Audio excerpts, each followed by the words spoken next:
저와 여러분이 한 절씩 먼저 교독하십니다. 다니엘서 6장 1절부터 9절입니다. 다리오가 자기의 뜻대로 고관 120명을 세워 전국을 통치하게 하고 또 그들 위에 총리 셋을 두었으니 다니엘이 그 중에 하나이라. 이는 고관들로 총리에게 자기의 직무를 보고하게 하여 왕에게 손해가 없게 하려 함이었더라. 다니엘은 마음이 민첩하여 총리들과 고관들 위에 뛰어남으로 왕이 그를 세워 전국을 다스리게 하고자 한지라. 이에 총리들과 고관들이 국사에 대하여 다니엘을 고발할 근거를 찾고자 하였으나 아무 근거 아무 허물도 찾지 못하였으니 이는 그가 충성되어 아무 그릇됨도 없고 아무 허물도 없음이었더라. 그들이 이르되 이 다니엘은 그 하나님의 율법에서 근거를 찾지 못하면 그를 고발할 수 없으리라 하고, 이에 총리들과 고관들이 모여 왕에게 나아가서 그에게 말하되 다리오 왕이여 만수무강하옵소서. 나라의 모든 총리와 지사와 총독과 법관과 관원이 의논하고 왕에게 한 법률을 세우며 한 금령을 정하실 것을 구하나이다. 왕이여 그것은 곧 이제부터 30일 동안에 누구든지 왕 외의 어떤 신에게나 사람에게 무엇을 구하면 사자굴에 던져놓기로 한 것이니이다. 그런즉 왕이여 원하건대 금령을 세우시고 그 조서에 왕의 도장을 찍어 메대와 바사에 고치지 아니하는 규례를 따라 그것을 다시 고치지 못하게 하옵소서 하매, 이에 다리오 왕이 조서에 왕의 도장을 찍어 금령을 내니라. 아멘.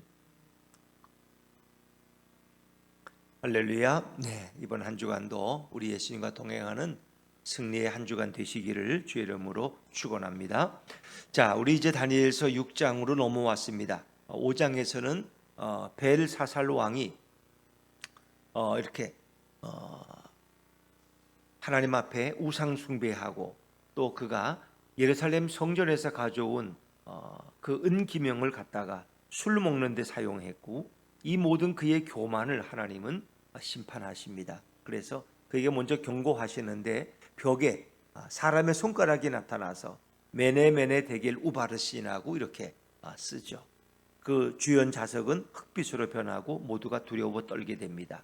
그러나 바벨론의 술객들은 아무도 그것을 풀 자가 없어요. 결국 다니엘이 청거받아서 그 자리에 왔고 그는 그것을 설명해 주었습니다. 메네메네 데겔 우바르신, 그것은 이제 하나님이 왕의 나라를 끝냈다는 것입니다. 하나님이 계수하셨는데 당신의 나라는 끝났습니다. 그래서 데겔이란 말은 이렇게 무게에 달아보다, 저울에 달아보니까 함량이 부족하다는 거예요. 이제 왕으로서의 모든 자격을 잃어버렸다는 것입니다. 그래서 당신의 나라가 나뉘어져서 다른 사람에게 넘어갈 것을 결국은 해석해 주게 됐죠. 그리고 그날 밤에 갈대아 왕 이 벨사살은 결국은 죽임을 당하게 되고, 나라는 메데파사라고 하는, 메데라는 후에 이제 우리는 그것을 페르시아라고 하지만 초기에는 메데파사라고 부르는 다리오 왕에게 그 나라가 넘어가게 되는데, 이 다리오 왕과 고레스의 어떤 관계를, 역사적으로 어떤 관계를 있는데 거기에 대한 여러 가지 학설이 있어요. 그래서 임시 이 바벨론의 통치를 메데라는 이름으로 고레스가 다리오에게 맡겼다고 일반적으로 그렇게 추측을 합니다만은 정확한 근거는 우리가 알지 못합니다. 그러나 하여튼 고레스가 페르시아를 다스리기 전에 임시적으로 다리오 왕이라는 왕에게 이 나라를 맡겨서 이 메데라는 나라를 통치하게 하죠. 그래서 오늘 6장부터는 다리오라는 왕이 등장합니다. 그러니까 느부갓네살이나 벨사살과는 상관없는 거예요. 핏줄이 다른 거예요. 벨사살은 느부갓네살의 아들이었지만 다리오는 새로운 나라가 세워지고 생겨진 왕이 다리오라는 걸 여러분 이해하시면 됩니다. 그래서 이제는 메데라는 나라가 바벨론을 대신해서 천하를 또 다스리게 되죠. 자, 거기에 이제 다리오가 어떤 정책을 폈는지 우리 1절과 2절 말씀을 다시 한번 읽어보죠. 1절과 2절입니다. 시작. 다리오가 자기의 뜻대로 고관 120명을 세워 전국을 통치하게 하고 또 그들 위에 총리 셋을 두었으니 다니엘이 그 중에 하나이라. 이는 고관들로 총리에게 자기의 직무를 보고하게 하여 왕에게 손해가 없게 하려 함이었더라. 예를 들면 고관 120명을 세웠다는 것은 우리로 말하면 도, 8개의 도가 있다, 12개의 도가 있다 하는 이 도를 결국은 120개를 세웠다는 것은 엄청난 제국의 위대함, 그 웅장함을 설명하고 있는 거죠. 그래서 120명의 도지사나 방백들이 120개 구역을 맡아서 관리하고 있고, 그리고 그 위에 총리 3명이 있어서 아마 그들이 또 예를 들면 120개를 3으로 나누면은 3, 40이 한 40개의 도를 이 총리들이 관할했다는 거죠. 그리고 그 위에 왕이 있는 구조. 그런데 그 총리의 일이 뭔지 보세요. 2절에 보니까 고관들로 총리에게 자기의 직무를 보고하게 하여 왕에게 뭐가 없게 하려 함이었더라? 손해가 없게 함이었더라. 이 얘기는 이제 세금을 잘 거두도록 독려하는 거예요. 그 당시에 수입은 주로 세금이, 백성들이 내는 세금이에요. 근데 그 세금을 잘 거두는 도지사가 훌륭한 도지사야. 또 그것을 잘 거둘 수 있도록 관리하는 총리가 훌륭한 총리야. 그래야 왕의 재정이 풍성해지는 거죠. 나라의 곳간이 가득 차면은 힘이 있는 거죠. 만약에 세금이 잘 안 거치면 나라가 공무원들에게 월급도 못 주고 국방력도 키울 수가 없어요. 그러나 왕궁의 곳간이 가득 차면 그게 힘이에요. 그 돈을 가지고 군사를 살 수도 있고 큰 사업을 벌일 수도 있고 건설을 할 수도 있어요. 그래서 이 총리들의 직무는 왕에게 손해가 없도록 세수가 빠짐없이 거치도록 관리하는 거예요. 그러니까 그거를 잘 해내는 사람이 훌륭한 총리고 훌륭한 고관이다 하는 걸 생각하시면 됩니다. 자, 그런데 그 3명의 총리 중에 으뜸되는 아주 뛰어난 총리가 있는데 그가 다니엘이에요. 자, 오늘 3절 말씀을 한번 읽어볼까요? 3절입니다. 시작. 다니엘은 마음이 민첩하여 총리들과 고관들 위에 뛰어남으로 왕이 그를 세워 전국을 다스리게 하고자 한지라. 이 다리오 왕은 이 바벨론 시대의 다니엘이었지만 그를 보니까 아주 훌륭한 사람이에요. 그래서 그를 그대로 총리로 기용했다는 거예요. 여러분 이해가 되시죠? 근데 다니엘이 어떤 사람이냐? 마음이 민첩했다는, 이 민첩했다는 것은 아주 그가 지혜로웠다는 거예요. 게으르고 나태한 사람이 아니라 아주 지혜롭고 영명하고 아주 사리가 분명했다는 거예요. 그래서 자기가 총리로서의 사명을 너무 잘하고, 그리고 위나 아래로, 그리고 위로 왕에게도 충성을 다했다는 거예요. 그리고 그 아래 사람들 방백들에게도 손해가 없도록 모든 것을 잘 관리한 인물이 다니엘이다. 그러나 아주 민첩했다는 것은 매우 영명하고 그런 지혜롭고 공의롭고 분별력을 가진 그런 총리였다. 그러니까 3명 중에 다니엘은 아주 으뜸으로 뛰어나는 거예요. 그러니까 이제 다리오 왕이 생각을 바꿨어. 이 3명을 똑같은 동급에 두는 것보다는 이 중에 한 사람을 더 높은 으뜸 총리로, 수석 총리로 세워서 그가 내 대신 전국을 다스리게 해야 되겠다. 이런 생각을 갖게 되었어요. 그리고 그것을 아마 이렇게 은근히 이렇게 드러냈던 것 같아요. 그래서 전국을 다스리게 하고자 한지라. 자, 이러니까 이제 그 기밀을 알았어요. 다른 2명의 총리들이 이제 그걸 알고는 어떻게 그들의 마음속에 시기심과 질투가 일어나는 거예요. 우리는 원래 이 바벨론 사람들이고, 그리고 메덴 나라는 나라로 걷지만, 아니 이 다니엘은 그 유대인이고 히브리인 아니냐? 저 포로로 잡혀온 놈이 어떻게 우리들 위에 서서 감히 우리를 통치할 수 있어? 말이 안 되지. 여기에 대한 시기와 질투심이 그들 마음속에 싹트기 시작했다는 거죠. 그래서 그들은 다니엘을 넘어뜨릴 근거를 찾기 시작했어요. 이 공격할 어떤 다니엘의 약점을 찾아다니기 시작했다는 거죠. 자, 우리 4절 말씀은 4절입니다. 시작. 이에 총리들과 고관들이 국사에 대하여 다니엘을 고발할 근거를 찾고자 하였으나 아무 근거, 아무 허물도 찾지 못하였으니 이는 그가 충성되어 아무 그릇됨도 없고 아무 허물도 없음이었더라. 정말 이런 사람이 있을까 말이에요. 물론 다니엘도 하나님 보시기에는 그 부족한 점이 있었죠. 그런데 그만큼 그는 완벽에 가까운 사람이었다는. 왜? 하나님께서 다니엘의 마음에 늘 지혜를 주시고 깨달음을 주셨던 거예요. 아마 다니엘 개인적으로 아무리 그가 인격이 훌륭해도 어떻게 아무런 허물이나 아무런 이런 약점이 없을 수가 있겠어요. 사람은 다 뭐예요? 다 찾으면 약점이 나와요. 누구든지. 그래서 우리가 국무총리나 뭐 장관들 또 대법원장, 헌법재판소장, 감사원장, 청문회 할 때 완벽한 사람 없잖아요. 우리가 보기엔 그렇게 존경받은 인물인데 거기 세워놓으니까 엉뚱한 게 나오는 거야. 물론 찾으면 그 없는 사람이 어디 있겠어요. 뭐 저는 뭐 말할 것도 없고 청문회를 안 나가서 그렇지 뭐 여러분이라고 또 뭐 온전하겠어요? 다 마찬가지예요.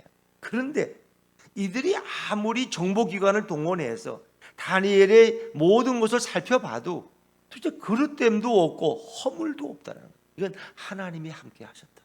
그래서 다니엘도 분명히 약점이 있었을 거예요. 약점이 없는 사람이 어디 있어요? 그런데 하나님이 그것을 가려주셨다. 그들로 하여금 그 약점을 보지 못하게 했다는 거예요. 그래서 다니엘을 고발할 근거를 찾았지만은 아무 근거, 아무 허물도 그들이 찾지 못했어요. 자, 그래서 그들은 이 시도가 일단 포기로 돌아갔어요. 왜? 다니엘은 하나님의 사람인데 그에게는 약점을 찾아낼 수가 없어. 그를 공격할 근거를 어떻게든 그를 총리에서 끌어내야 되는데 이 끌어낼 수가 없는 거예요. 그래서 그들이 또 생각을 바꿨어요. 자, 5절 말씀을 넘어 5절입니다. 5절 시작. 그들이 이르되 이 다니엘은 그 하나님의 율법에서 근거를 찾지 못하면 그를 고발할 수 없으리라 하고, 이 하나님의 율법이란 말은 뭐 이스라엘 백성들이 율법을 지키는 그런 의미보다도 하나님을 예배하고 하나님을 기도하는 그거예요. 그러니까 하나님을 섬기는 여기서 뭔가 꼬투리를 잡아야지 다른 데서는 꼬투리를 잡을 수가 없다. 무슨 세금 탈수한 것도 없고 뇌물을 받은 것도 없고 남을 강제로 빼앗은 것도 없고 남을 억울하게 모함을 한 것도 없고 다니엘은 찾을 수가 없어 아마. 그러니까 이제는 그가 하나님을 섬기는 그것에 대해서 뭔가 이유를 꼬투리를 잡아야 되겠다. 그러니까 보니까 다니엘은 하나님을 경외하는 사람, 하나님 앞에 예배하고 그는 하루에 3번씩 기도했다 그랬어요. 이제 그걸 발견해낸 거죠. 그래서 그거와 갈등을 일으키시는 한 지혜를 그들이 생각해내는 거예요. 아주 간악하고 교활한 지혜예요. 그러니까 거기는 종교적인 이유, 정치적인 이유가 동시에 포함되는 거예요. 그러면서 이제 그들이 그 총리들과 고관들이 다리오 왕에게 가서 아첨을 하는 거죠. 그것은 다니엘을 넘어뜨리기 위한 것이 진정한 속내지만은 겉으로는 어떻게 해요? 나라를 안정시키는 게 목적. 왜? 다리오 왕이 집권한 지 얼마 안 됐으니까 온 백성이 왕에게 집중할 수 있도록 나라가 안정되도록 그리고 모든 백성이 왕에게 충성을 다하도록 그런 법을 만들어서 계속 하지 마시고 30일 동안만 유한하게 사용하십시오. 그런 제안을 하게 되는데, 자, 어떤 제안인지 여러분 한번 이제 보시죠. 우리 6절과 7절입니다. 6절과 7절 시작. 이에 총리들과 고관들이 모여 왕에게 나아가서 그에게 말하되 다리오 왕이여 만수무강하옵소서. 나라의 모든 총리와 지사와 총독과 법관과 관원이 의논하고 왕에게 한 법률을 세우며 한 금령을 정하실 것을 구하나이다. 왕이여 그것은 곧 이제부터 30일 동안에 누구든지 왕 외에 어떤 신에게나 사람에게 무엇을 구하면 사자굴에 던져넣기로 한 것이니이다. 아멘. 자, 그들은 왕에게 와서 만수무강하옵소서 아첨을 하죠. 그리고 7절에 본론을 꺼내는데 왕에게 한 법률을 세우자, 한 금령을 정하는데 이건 왕을 위한 거야. 나라의 안정을 위한 거야. 내가 다른 목적이 아니야. 그 30일 동안만 왕 외에 어떤 신에게나 사람에게 무엇을 구하면 기도하지 못하게. 그러니까 모든 백성이 왕만을 바라보고 왕에게 구하고 왕을 의지해야 되지 그들의 어떤 신이나 어떤 우상을 섬기거나 거기에 기도하지 못하도록. 그래서 온 백성의 마음이 왕만을 향하도록 그렇게 30일 동안만 그렇게 하시면 어떻겠습니까? 뭐 어찌 보면 다리오 왕은 뭐 다른 종교를 인정했을 수도 있어요. 또 그도 어떤 특별히 한 종교를 주장하진 않았을 거예요. 그러나 이제 이 신하들의 말은 어떤 신에게나 어떤 위대한 사람에게 무엇을 기도하지 못하도록 구하지 못하도록 그렇게 법률을 정하시고 만약 그걸 어기면 사자굴에 던져넣기로 한 것입니다. 사자굴. 이거는 처벌이 죽음이죠. 죽음. 그래서 온 백성이 오직 왕을 중심으로 똘똘 뭉쳐서 우리나라가 강대해지길 원하고 혹 그들이 기도한다고 다른 신에게나 다른 사람에게 뭘 구하면 이건 분열될 수 있으니까 오직 왕에게만 집중하게 하고. 그러니까 다리오 왕이 들어보니까 괜찮은 거야. 그거 뭐 나를 위한다는데, 나로 하여금 뭐 1인자가 되게 하고 나를 중심으로 나라가 세워지게 한다는데 나쁠 게 뭐 있어요? 그래서 거기에 대한 찬성을 하게. 근데 거기에 한 가지를 더 걸어요. 이것은 취소가 안 됩니다. 이건 왕도 취소시킬 수 없는 그런 법에 도장을 찍으라는. 자, 8절 말씀을 제가 읽죠. 그런즉 왕이여 원하건대 금령을 세우시고 조서에 왕의 도장을 찍어 메대와 바사에 고치지 아니하는 규례를 따라. 그러니까 왕도 도장을 찍으면 이걸 바꾸고 취소시킬 수도 없고 철회할 수도 없어. 왕도 그 법을 못 바꿔. 고치지 아니하는 규례를 따라 그것을 다시 고치지 못하게 하옵소서 하매. 그러니까 다리오 왕이 조서에 왕의 도장을 찍어 금령을 내니라. 이 금령이라는 것은 왕이 내리는 최고의 명령이죠. 그리고 이것은 취소할 수 없는 거예요. 자, 우리가 겉으로 드러난 것을 보면 뭐예요? 신하들 간의 권력 투쟁이야. 그렇죠. 서로 좀 시기하고 질투해서 다니엘을 넘어뜨리기 위해서 이렇게 하고 있는 거예요. 뭐 이럴 수 있죠. 뭐 정치 세계에는 늘 서로가 높아지길 원하고 서로 시기하고 질투하고 모함을 하고 뭐 이럴 수 있죠. 상대 땅을 비방하고 뭐 그럴 수 있어요. 없는 것도 지어낼 수 있고. 그렇죠. 자, 그런데 이 내용에 내면적인 이유가 있어요. 실제적인 이유가 뭐냐? 그러니까 이 배후에는 누구의 공격이 있었던 거예요? 사단의 공격이 있다. 사단의 공격. 그러니까 예를 들면 다니엘이 국무총리가 됨으로 바벨론 땅에서 어떻게 해요? 하나님의 영광을 드러냈다는 거예요. 느부갓네살이 하나님을 찬양했잖아요. 너희의 믿는 하나님은 찬양을 받으시기 합당하시고 대주제가 되시고 대주권자가 되신다는 거예요. 그건 벨사살도 마찬가지였어요. 그래서 모두가 이런 사건들을 통해서 하나님의 영광을 드러낸 거예요. 자, 그런데 사단은 이제 다니엘을 넘어뜨려야 돼. 그 자기들이 총리가 되는 것 이상으로 그 배후에 사단의 공격이 있다. 그 다니엘을 넘어뜨리면 더 이상 여호와 하나님을 찬양하는 소리가 이 바벨론 메데파사의 왕국에서 사라질 거예요. 왕들도 하나님이 누군지 모르게 될 거예요. 이건 사단이 원하는 바예요. 그 사단은 이렇게 교묘하게 이 다니엘을 미워하는 사람들을 통해서 이렇게 하나님의 뜻을 어기고 하나님을 대적하는 자가 바로 이런 음모를 꾸미게 된 거죠. 이걸 생각하시면 이제 이런 일들이 다니엘 3장에도 한번 소개됐잖아요. 그래서 금신상을 만들어놨어요. 느부갓네살이. 그러니까 다니엘의 세 친구 사드락과 메삭과 아벳느고가 거기에 절을 하지 않을 때 그거를 보고는 그를 고발해서 결국 풀무불에 던져지게 하잖아요. 그러니까 만약에 금신상 앞에 절하지 않아서 풀무불에 던져서 죽인다면은 다니엘도 걸려 들어갈 거예요. 어떤 유대인도 금신상 앞에 절을 거부할 수 없어요. 그러면 다 풀무불 속에 던져 넣는 법이 생길 거예요. 그건 사단의 공격이었어요. 근데 사드락과 메삭과 아벳느고는 하나님의 주시는 지혜를 가지고 그것을 거부했어요. 그리고 하나님이 우리를 건져내실 것입니다. 당신이 우리를 풀무불에 던져 넣어도 하나님이 우리를 능히 구해내실 것뿐만 아니라 혹 하나님의 다른 계획이 있어서 우리를 구해내지 않을지라도 우리는 금신상에게 우상에게 절할 수 없습니다. 이게 분명합니다. 그러니까 하나님께서 풀무불 속에서 결국 그들을 건져내시고 오히려 그로 인해서 느부갓네살은 하나님을 찬양하고 영광을 돌리고 이 세 친구의 직위를 더 높아졌어요. 그들의 부귀영화가 더 높아지게 됐죠. 그리고 이 6장의 사건은 서로 연관, 3장과 6장은 연관이 있는. 이제 다니엘이라는 이 유대인 중에 최고의 머리에 있는 이 다니엘을 넘어뜨려야지 결국 하나님의 역사가 여기서 중단된다는 거예요. 이렇게 해서 결국 사단은 이 다니엘을 싫어하는 사람들을 충동질해서 결국은 다니엘을 모함해서 그를 사자굴에 던지는 이런 법을 다니엘도 알지 못하는 사이에 이렇게 만들어 놓은 거예요. 그러니까 우리가 보면 아니 다니엘도 총리인데 어떻게 다니엘을 쏠짝 빼놓고 이런 법을 만들었을까? 뭐 어떻게 그들이 방법이 있었겠. 다니엘이 혹시 어떤 다른 도를 관리하느라고 출장 간 사이에 자기들끼리 모여서 왕의 마음을 사서 이런 법을 만들었을 것이다. 뭐 아니면 다니엘이 병가를 내고 얼마 동안 집에서 휴식을 취할 때 이런 다니엘을 넘어뜨릴 어떤 것을 만들었겠죠. 자, 어쨌든 다리오 왕이 여기에 동의를 했다는 사실이에요. 그래서 결국 왕과 하나님이 경쟁하도록 만들었다는 거 아세요?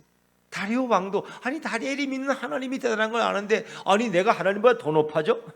이제는 하나님께 기도도 못해? 근데 다니엘을 생각하지 못한 거예요. 이 법은 자신을 위한 것으로만 알았어. 그리고 나라의 안정을 위한 법인 줄 알았는데 그 속내를 살펴보니까 다니엘을 넘어뜨리고, 그리고 결과적으로 보니까 내면적으로는 하나님의 역사를 금하도록 하는 사단의 공격이었다. 다리오 왕은 그까지는 모르죠. 나중에서야 이제 이들이 다니엘을 넘어뜨리려고 이런 것을 꾸몄구나 또 깨달았지만 이미 때는 늦은 거죠. 자, 그런데 이제 우리가 10절부터 또 내일 살펴보겠지만 다니엘은 여기에 대해서도 흔들리지 않습니다. 조금도 흔들리지 않고 두려워하지 않고 담대하게 그가 하던 대로 기도하는 생활을 계속하게 되죠. 자, 여러분, 결국 이것이 사단의 공격은 이렇게 교묘할 수 있다는 거예요. 근데 결론적으로 말하면 결국 이 모든 것을 통해서 하나님의 영광이 더욱 드러나는 거예요. 사단은 번번이 실패하지만 사단은 오늘도 우리를 공격하고 있다는 것입니다. 그래서 다니엘에 대한 도전은 결국 하나님에 대한 도전으로 나아가는 거죠. 그래서 하나님의 역사가 더 이상 바벨론 땅에서 일어나지 못하도록 이렇게 하는 것이죠. 이게 사단의 아주 교활하고 교묘한 방법이라. 다니엘을 궁지로 몰아넣고 결국은 왕도 어쩔 수 없이 그렇게 해서 하나님의 역사를 차단시키는 이런 것이 그들의 목적이었다. 자, 여러분, 지금 우리가 이제 이 땅에도 이런 동성애라는 문제, 장애인의 인권, 또 어떤 소수에 대한 어떤 인권 이런 걸 많이 주장하는 어떤 그냥 인권과 자유를 따지는 국회의원들과 정치인들이 있습니다. 결국 근데 이것이 어디로 가느냐? 결과적으로 보면은 내면은 인권과 차별 없는 세상을 만들자고 하는데 결과적으로는 하나님의 창조 원리를 부정하게 만든다. 그 속내는 사탄의 공격은 거기에 있다는 거기에. 그래서 기독교의 선교를 차단시키는, 더 이상 이제 길거리에서 예수를 믿으라고 전도하지 못하게 만드는 것까지 결국은 이렇게 됩니다. 그리고 목사들은 다른 종교에 대해서 비판을 하지 못하도록, 예를 들면 영국이라 보면 무슬림에 대해서 꼭 비판하지 못하고, 그래서 오직 자기 종교에 대해서만 얘기해요. 다른 종교에 대해서는 비판할 수 없는, 그렇게 되면은 법적으로 걸리는 이런 법을 만들어서 지금 영국이나 유럽에 이런 것들이 기독교를 엄청나게 위축시키고 있는 거죠. 근데 처음에는 그것이 인권과 자유를 얘기하는 줄 알았더니 결과적으로는 결론을 보니까 하나님의 역사를 방해하는, 하나님의 역사, 이 하나님과의 대적하는 거예요, 여러분. 그래서 이건 영국에서는 심각하게, 그래서 동성애가 영국에 만연되고 그리고 무슬림 천지가 되는 거예요. 교회가 어려워서 문 닫으면 다 무슬림이 돈이 많으니까 와서 그걸 사가지고 다 무슬림 교회로 만들고 있는 거예요. 이러면서 결과적으로는 영국의 국회가 잘못된 걸 결정한 거죠. 동성애를 허용하고 이런 소수에 대한 인권, 다른 종교에 대한 것을 인정하면서 서로 종교 간에 비판하지 못하도록 하는 법을 만들어서 완전히 교회에 올가미를 씌워버린 것이다. 그래서 여호와 하나님을 유일한 하나님으로 인정할 수 없는, 다른 종교들도 다 같이 이렇게 살아가는 그런 아름다운 사회를 만들자고 하는 그 표면 속에는 내면에 하나님의 역사를 방해하는 사단의 음모가 숨겨져 있다는 거예요. 그래서 오늘날도 자유라는 말을 좋아하고 인권이라는 말을 좋아하는 사람들은 오늘 계속 그런 쪽으로 흘러가고 있어요. 근데 그것이 정말 동성애자들이나 소수나 장애인의 인권이 아니라 결과적으로 보니까 결국 이 땅을 하나님의 역사를 방해하고 사탄의 천국으로 만들어가고 있더라는 거예요. 그래서 결국은 수많은 우리가 내는 세금들과 의료비가 동성애자들을 치료하는 일에, 에이즈 환자들을 치료하는 일에 다 쏟아부어진다는 거예요. 그거를 인권과 자유로 그렇게 사람들을 눈을 속이고 있는 거죠. 여러분, 우리는 기독교만은 거기에 속아서는 안 될 것입니다. 사탄의 공격은 늘 그렇게 해요. 이제 그런데 결과적으로 우리가 나중에 보면 어떻게 해요? 다니엘을 공격했지만 결과적으로 하나님은 승리하시죠. 그래서 다니엘을 사자굴에서 그래서 건져내시고 결국 하나님의 영광이 더 드러나게 되죠. 이 사탄은 예수님을 십자가에 죽이려고 모의했어요. 대제사장들을 충동질해서 결국 예수님을 체포하게 만들고 로마의 총독인 빌라도를 통해서 그를 죽이면은 하나님의 역사가 끝날 줄 알았는데 하나님은 부활이라는 새로운 카드를 준비하셨어요. 그래서 예수님은 부활의 영광을 드러내셨고 오히려 인류를 구원할 수 있는 그런 반전을 기회하셨죠. 사단은 그러나 오늘도 계속 공격합니다. 근데 우리가 그 사단의 공격인 줄 모르고 그냥 대항하다가는 사단에게 무릎 꿇는 경우가 생기는 거예요. 이런 공격 앞에. 그렇죠? 그러나 다니엘은 그 신앙을 지켰어요. 다니엘의 세 친구도 결국 그 신앙을 지켰습니다. 하나님 외에는 내가 어떤 우상에게도 절할 수 없다. 그 원리를 지켰더니 하나님이 그를 건져내셨어요. 만약 다니엘이 이 얘기를 듣고 이제 기도하는 것도 멈추고 하나님 앞에 예배도 안 하고 30일 동안 좀 참아야지 내가 이렇게 했다라면 어떻게 됐을까? 다니엘은 결국은 하나님의 영광을 드러내지 못했어요. 그러나 그는 그 법의 도장이 찍힌 것을 알면서도 하나님 앞에 예배하는 일이나 기도하는 일이나 감사하는 일을 중단하지 않았기 때문에 결국 하나님의 역사가 승리하게 되는 거예요. 오늘도 마찬가지. 사단의 공격은 지금도 계속되고 있고, 이런 이제 막 출발한 지 얼마 안 되는 개척교회들, 작은 교회들, 이런 교회들을 분열시키는 일을 사단은 오늘도 열심히 하고 있어요. 한국 교회가 덩치는 커지지만 제 역할을 하지 못하게 만드는 것도 사단의 공격이에요. 목사들은 많이 배출했지만 목사들이 하나님의 뜻을 알지 못하고 엉뚱한 일에만 관심을 쏟고 있는 이런 것들, 이것은 사단이 그렇게 방향을 다 돌려버리는 거예요. 그래서 우리는 깨어서 교회가 해야 될 일이 무엇인지, 오늘도 우리가 왜 기도해야 되는지. 그 사단은 오늘도 뭐예요? 정말 사자처럼 산길자를 찾아서 오늘도 열심히 돌아다니고 있는데, 우리 많은 그리스도인들은 세상이 그만큼 안락해졌고 편안해지니까 지금 기도할 필요성이 없어. 기도 안 해도 나는 잘 먹고 잘 사는데 뭔 기도가 필요해. 이렇게 해서 우리들로 하여금 결국 병들게 만들고 영적으로 잠들게 만들고, 그래서 교회는 아무 구실도 하지 못해요. 아마 지금 통계를 안 내봐서 그렇지 아마 한국 교회의 절반은 새벽 기도를 안 하는 교회예요. 내가 조금 교세가 작은 교회들은 대부분 새벽 기도를 아예 안 해. 포기해버려. 왜? 나오는 분들이 한두 명 나오다가 두세 명 나오다가 그나마도 안 나오고 없으니까 에이 서로 그냥 각자 기도하자 이렇게. 아니면 영상으로 내 보내줄 테니까 집에서 그냥 기도하라고. 목사님 혼자 기도하겠다고 그러고, 그 목사도 그걸 지키기가 어려워. 아무리 목사도 혼자 나와서 기도하기가 쉬워요. 교인들 아무도 안 나오는데 또 어려운 거예요. 서로가.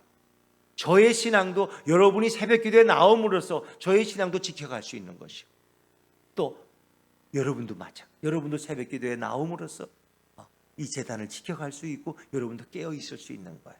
우리에게 늘 그런 유혹이 있는 거예요. 사단은 우리가 힘들고 그런데 그거 나가서 뭐해? 집에서 기도하면 되지. 코로나 시대는 다 집에서 기도했잖아. 자꾸 이런 핑계를 대게 만들면 결국은 교회를 하여금 잠자게 만들어 영적으로 병든 교회가 되는 것이고, 기도가 사라지는 순간 사단은 날개치고 춤을 추며 좋아할 거예요. 어느 목사가 교인들이 한 명도 안 나오는데 혼자 나와서 1시간 동안 기도하고 갈 목사가 몇 명이나 되겠어요? 굳이 5시에 나갈 필요 있나? 5시 반에 필요, 7시에 나가지 나가서 잠깐 기도하고 또 산책도 하고. 여러분 보세요. 한국 교회의 모습이 이렇다는 거예요. 우리가 교회는 간판은 있고 십자가는 다 서 있지만은 기도하지 않는 교회들이 너무나 많고 24시간 문을 꽉 닫아둬서 아무도 기도하지 못하게 하는 교회가 너무나 많아요. 이건 사단의 공격이 성공하고 있다. 비록 우리가 작은 교회지만 여러분, 우리는 깨어서 기도하는 일을 계속해야지 우리는 하나님의 쓰임받는 교회가 될 수 있는 거예요. 여러분, 육체적으로는 힘드시죠? 그러나 영적으로는 깨어있는 자가 행복한 자예요. 주님이 그런 사람을 통해서 역사하시고 그런 교회를 축복하십니다. 오늘도 이 사단의 공격에서도 우리는 예수 그리스도를 의지함으로써 시험이 오나 공격이 와도 예수님만을 우리가 의지함으로 이 모든 시험을 이기고 승리하는 우리 예수분께 성도들 되시기를 주의 이름으로 축원합니다. 기도하겠습니다. 주님 감사합니다. 오늘도 저희들을 사랑하셔서 은혜 안에 세워주시고